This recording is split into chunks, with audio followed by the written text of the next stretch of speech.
Madame, Monsieur, bonsoir et bienvenue dans votre 20h bilingue. Good evening, Innocent Azek. Bonsoir, Christine Babanda. Good evening to you as well, viewers. Thanks for joining us in this edition of the 8 p.m. Bilingue newscast on Équinoxe television. In our major stories, while denizens of the city of Douala still mourn the 40 persons who died following the collapse of a 4-story building at the Carrefour Guinness Douala Fire subdivision, another story building collapsed in the PK19 neighborhood last night, causing enormous material damage. This is the 4th-story building collapsing in the city of Douala, particularly in the Douala Fire subdivision. It's happening also at a time when a story building collapsed in Gaundari, Adamawa region, claiming 4 lives. And also in this news, guys, joy continues reigning in Boya, also in Limbe and the southwest region in general, following the victory of Hours of Hope at the final of the National Interpol 2023 in Yaoundé today. The Southwest flag bearer beats Backland United Football Academy 2-0. However, both teams have qualified for the Elite 2. À la une de votre journal ce soir, alors que Douala continue de pleurer ses morts, un autre immeuble de 2 étages en construction s'est effondré dans la nuit du samedi 29 au 30 juillet au quartier PK19 dans l'arrondissement de Douala 5e. Si aucune perte en vie humaine n'est à déplorer, d'importants dégâts matériels sont tout de même enregistrés. L'information est à suivre dans ce journal. Et puis, à l'étranger, retour sur le 2e sommet Russie-Afrique. Le président de la République du Congo, Denis Sassou Nguesso, jette un pavé dans la mare et dénonce les manigances occidentales pour empêcher les dirigeants africains de prendre part à ce sommet, à cette rencontre entre Moscou et l'Afrique. Le décryptage de cette sortie dans quelques instants. Voilà pour le sommaire.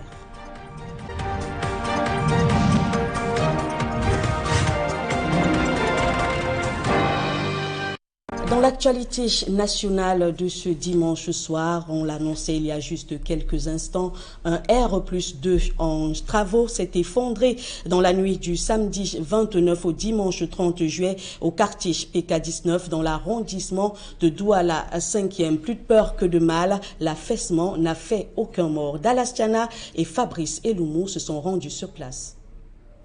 Sur les lieux de l'effondrement, si au quartier PK19 dans l'arrondissement de Douala 5e, des amas de décombres de l'immeuble R+2 en construction effondré.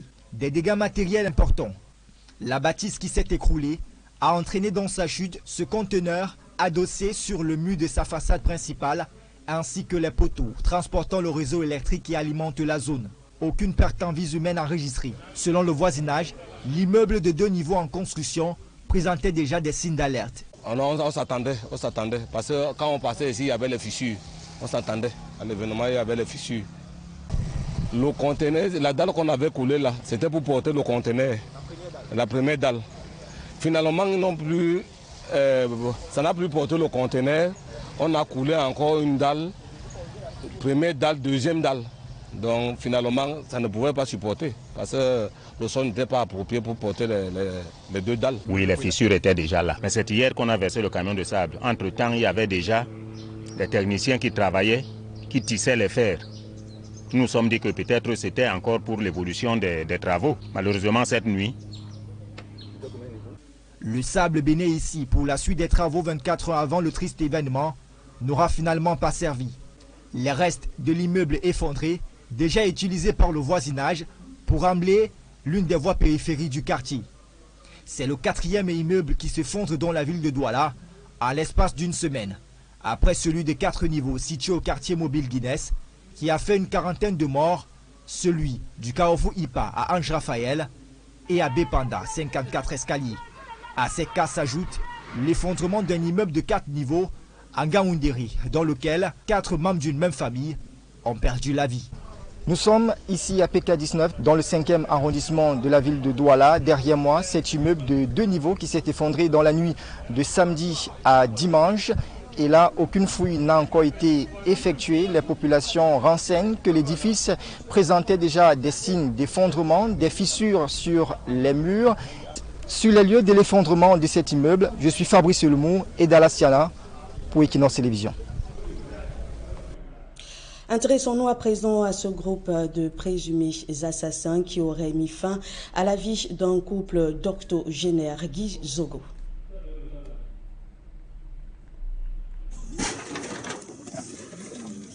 Une idylle amoureuse qui tourne au drame en Ngulmokong, à 40 km de Bolova, dans la région du Sud.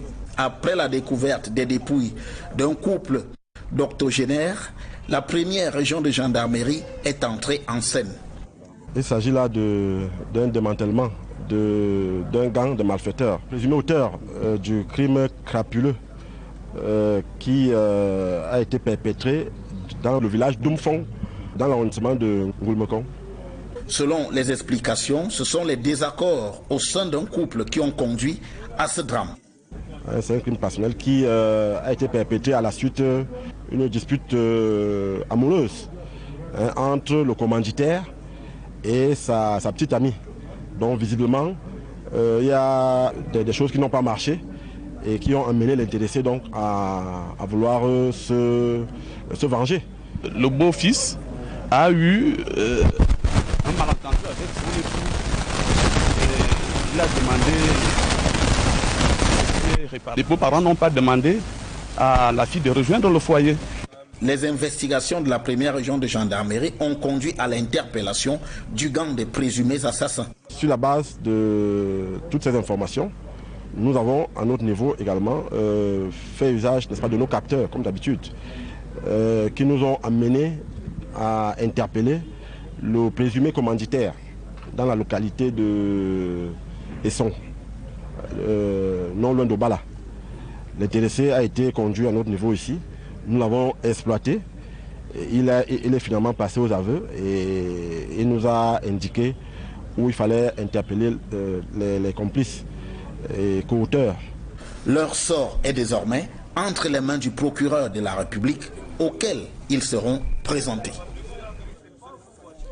Nous vous l'annoncions dès l'entame de ce journal, malgré les intimidations des puissances occidentales pour empêcher les dirigeants africains de prendre part au deuxième sommet Russie-Afrique, plus de 15 chefs d'État se sont tout de même rendus à Saint-Pétersbourg.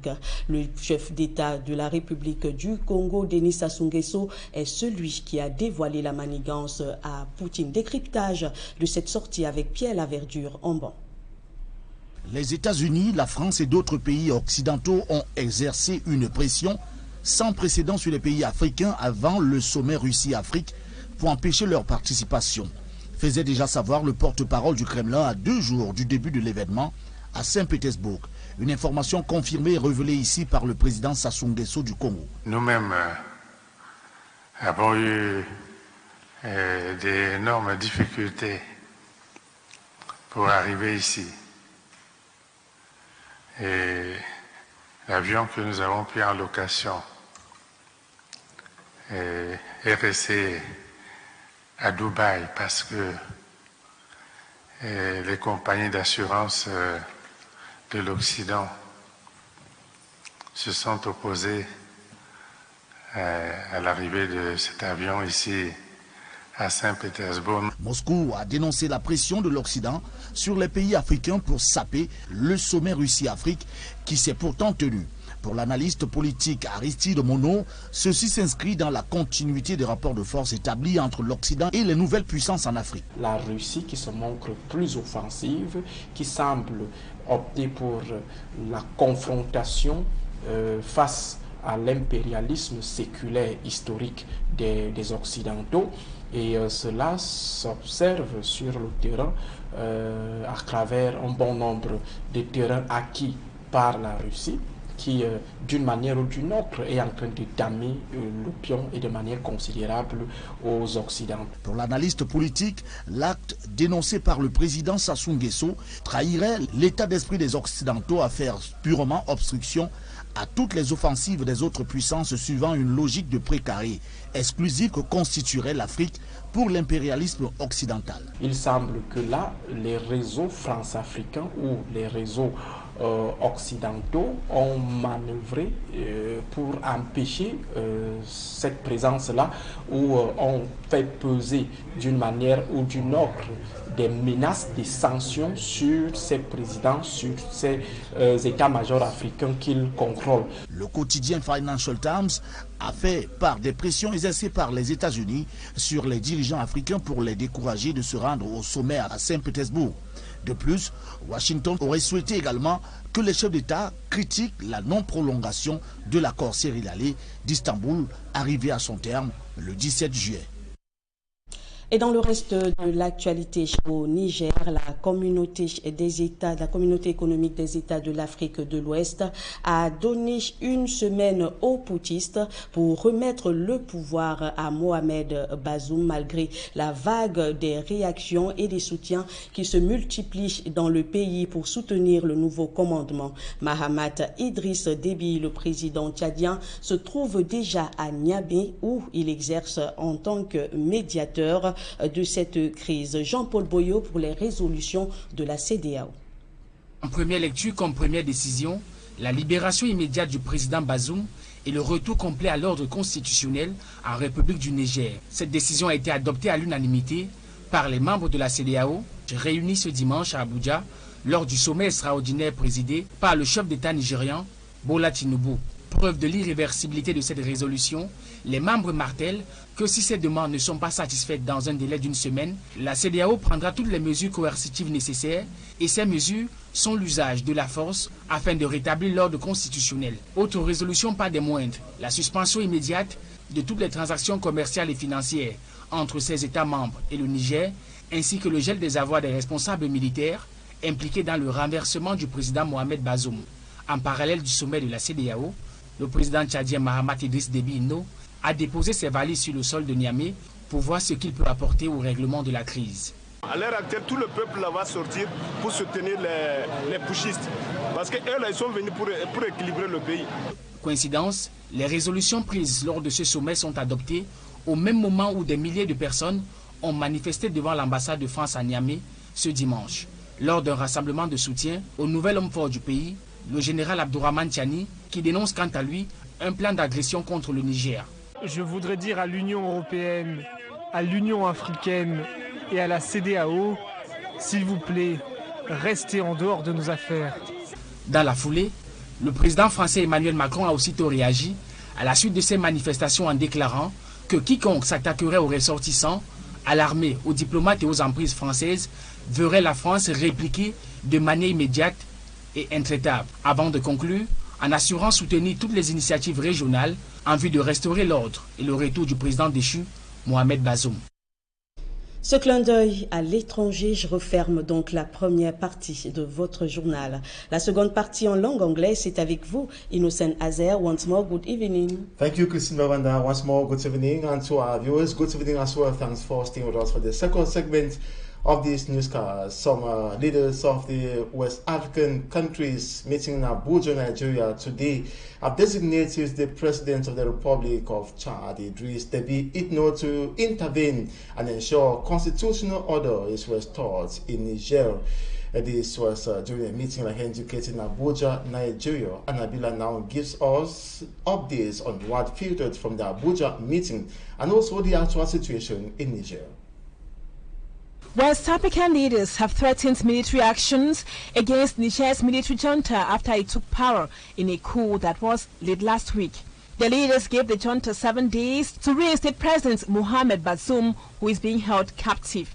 Earlier, the junta warned it would resist any plan of aggression against Niger by regional or Western powers. Meanwhile, hundreds of coup supporters protested outside the French embassy in the capital Niamey. Leaders from ECOWAS, the bloc of West African nations, held crisis talks in Nigeria's capital Abuja on Sunday, that is today, to discuss the latest coup which follows army takeovers in neighboring Mali and Burkina Faso. It filtered from the crisis meeting that the regional bloc would take all measures necessary to restore constitutional order if its demands were not met within a week. This is the first time ECOWAS has threatened military action to reverse the coup that have taken place in the region in recent years. And Chad's President Mahamat Idriss Déby Itno has gone to Niamey on behalf of ECOWAS to tell the junta to step down. Idriss Déby Itno is the first foreign leader to visit Niger since the coup and has met junta deputy leader General Salif Moudi. It is unclear whether he will hold talks with General Abdourahmane Chiani, the head of the Presidential Guards Unit, who has declared himself Niger's new leader. The West African leaders have announced the immediate enforcement of a no-fly zone over Niger for all commercial flights, the closure of all land borders with the country, and the imposition of financial sanctions against the junta. Niger's coup has been condemned by Western nations but welcomed by the leader of Russia's Wagner mercenary group, who has reportedly described it as a triumph. Recently, France said it had suspended all development aid and budgetary support to Niger. The European Union and the US have made similar decisions in relation to Niger. Despite security threats, John Funzi, the late national chairman of the Social Democratic Front Party, finally rests in his Babatu native village, subdivision, Mesam division of the Northwest region. It should be remembered John Funzi was laid to rest yesterday. His funeral was attended by state dignitaries and also militants of the Social Democratic Front Party and other opposition political parties. Was more a state burial offered to the late national chairman. We have details with Smanjikan Gabriel.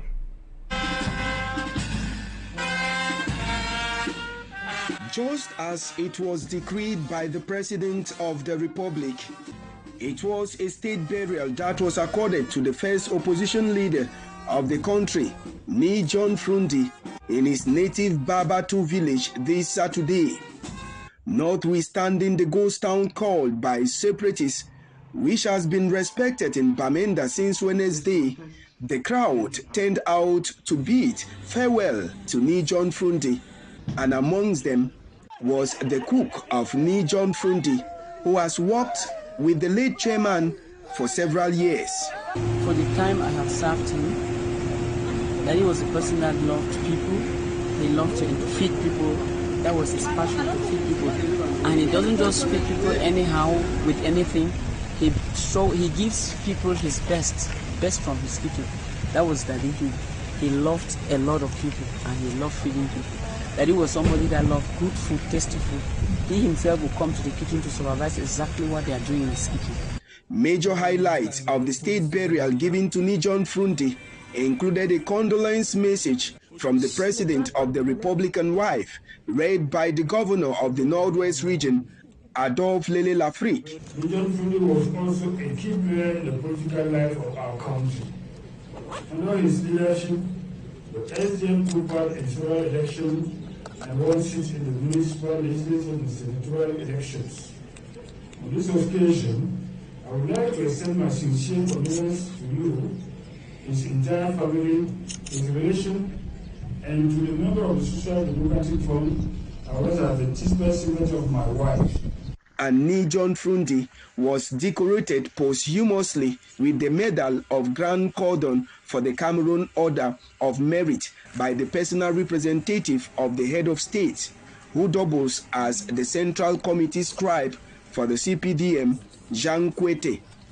Former Prime Minister Philemon Yunji Yang led a strong delegation of CPDM Central Committee members alongside some ministers to Babatu.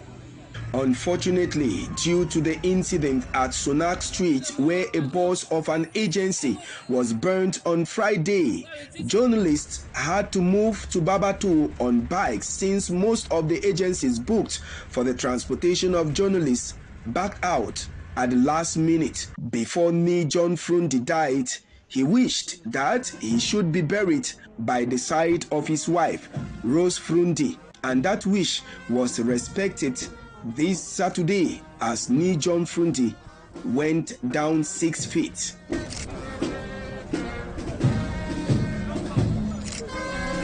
Let's now listen to the Secretary General of the Social Democratic Front Party, who says John Funzi, who fought for democracy in Cameroon, should be an example to all Cameroonians.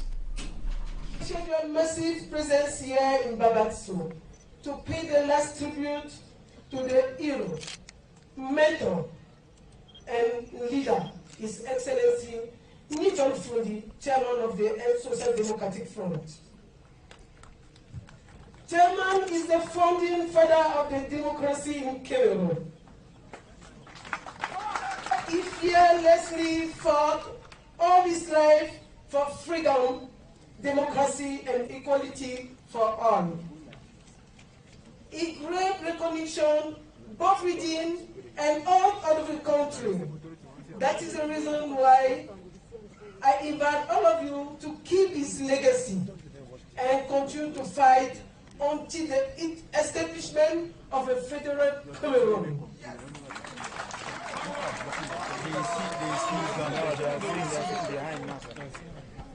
Therefore, federalism is the only solution to all the challenges and crises the country is going through. To my comrade, let us keep the flame burning in the spirit of unity and cohesion. Farewell, Chairman. Rest in peace, our icon and hero. We're listening there to Barrister Adeline Jomgang, she's Secretary General of the Social Democratic Front Party.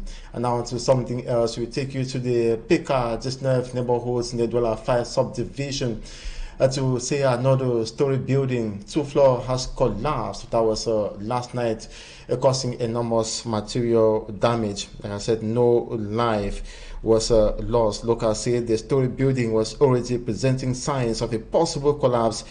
The incident occurred last night. Some of the robbers were used to fill craters on the roads that links the quarter. This is the 4th-story building collapsing in the city of Douala in the space of 2 weeks. To recall that at Mobile, Guinness, that claimed 40 lives with 21 persons injured.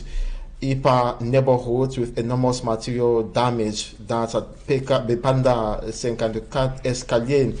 There was also one in Gaundary that killed 4 persons, a woman and her 3 children.